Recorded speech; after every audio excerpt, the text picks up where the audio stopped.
Hora do Bom Dia Responde, então vamos lá responder as suas perguntas sobre sono. Sabia que uma boa noite de sono ela é essencial para manter a qualidade de vida? Pois é, mas quem tem dificuldades para dormir pode ter alguns problemas de saúde e alguns bem sérios. A gente vai inclusive conversar sobre a relação entre sono e Alzheimer.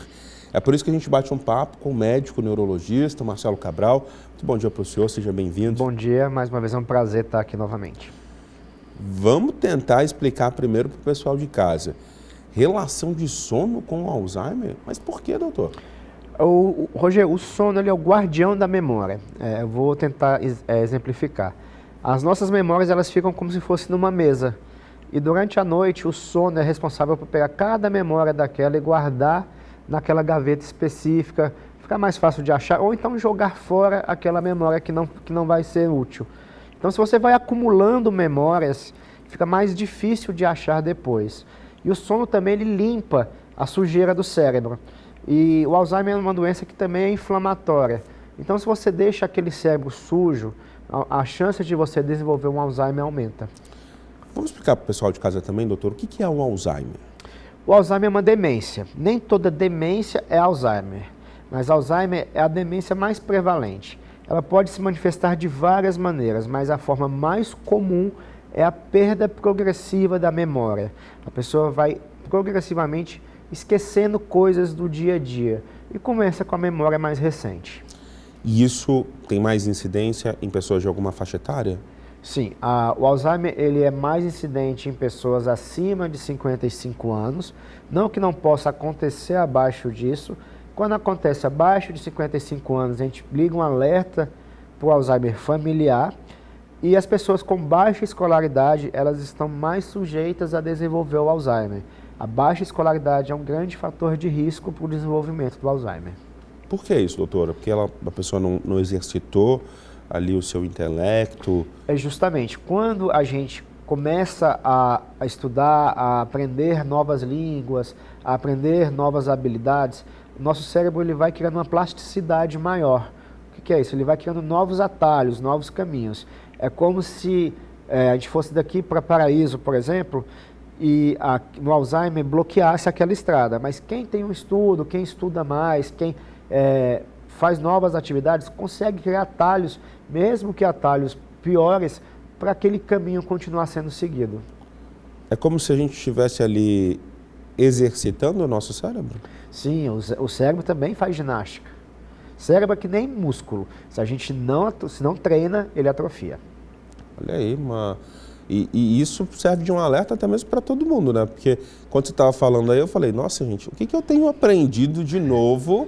Justamente. Porque depois que você faz ali um determinado caminho acadêmico, às vezes você para, né? Tem gente que vai seguindo, mas às vezes você fica ali satisfeito com o que você tem.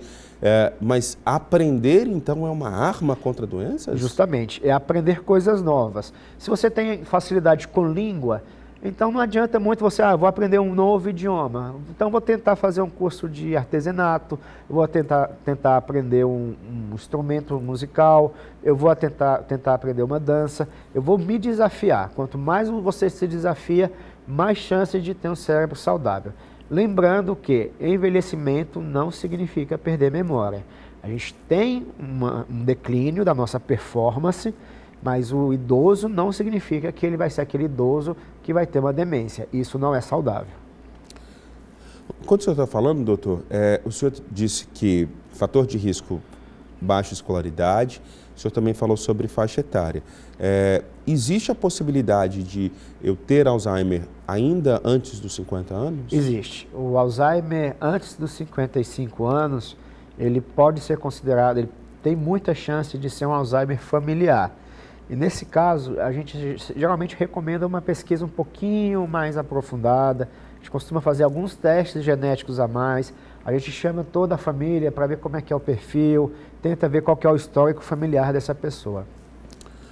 Tem inclusive pergunta para a gente, chegando pelo WhatsApp. Já faço o convite para você interagir. 984511111 é o nosso número. Já pode mandar aí o seu questionamento que o Dr. Marcelo Cabral vai responder. Tem como prevenir o Alzheimer? É a pergunta que chegou de casa. a gente tem como retardar o desenvolvimento desse Alzheimer através de qualidade de vida, através de hábitos saudáveis, porque existem outras formas de demência, que principalmente é a demência vascular, que ela pode se juntar ao Alzheimer e transformar isso numa demência mista. A demência vascular é aquela causada por doenças que podem atingir o cérebro, como diabetes, hipertensão, colesterol, que são doenças silenciosas que vão atacando o cérebro, fazendo micro lesões no cérebro e que podem comprometer ainda mais o Alzheimer. Quando você fala assim, tem como retardar, quer dizer então que a pessoa que está ali, que vai ter Alzheimer em um momento da vida, isso vai acontecer, doutor? Nós hoje conseguimos, Roger, a gente consegue chegar ao diagnóstico de fases pré-clínicas do Alzheimer. Existem conceitos novos, como comprometimento cognitivo leve, que é quando a pessoa não está na fase de demência, mas está começando a ter déficit na sua performance do dia a dia. E existem fases até pré-clínicas, antes do comprometimento cognitivo. Hoje nós temos biomarcadores do Alzheimer, nós temos como ver se aquela pessoa tem uma predisposição ou não. Mas a gente não faz esses testes em todos os pacientes. É necessário uma avaliação neurológica ampla, com um neurologista de qualidade, de confiança, para a gente poder guiar o paciente corretamente. Qual seria o paciente indicado a fazer esse mapeamento, doutor? Sempre quando quando o paciente ele reclama que não está tendo a performance de um jeito adequado do que fazia, das coisas que fazia do dia a dia, eu conseguia fazer o meu trabalho de uma maneira correta, eu estou com muita dificuldade. Estou com muita dificuldade para fechar as contas da minha casa, estou com dificuldade de fazer caminhos que eu conseguia fazer. Isso é um sinal de alerta, que deve procurar um médico. Muito bem. Daqui a pouquinho a gente volta a conversar com o Dr. Marcelo Cabral. Você, inclusive, nessa nossa interrupção, pode aproveitar para participar, mandando pergunta para a gente. Vou falar o WhatsApp mais uma vez, 98451-1111 é o nosso número, então manda para a gente. Doutor, já já eu volto aqui para a gente bater mais esse papo, hein?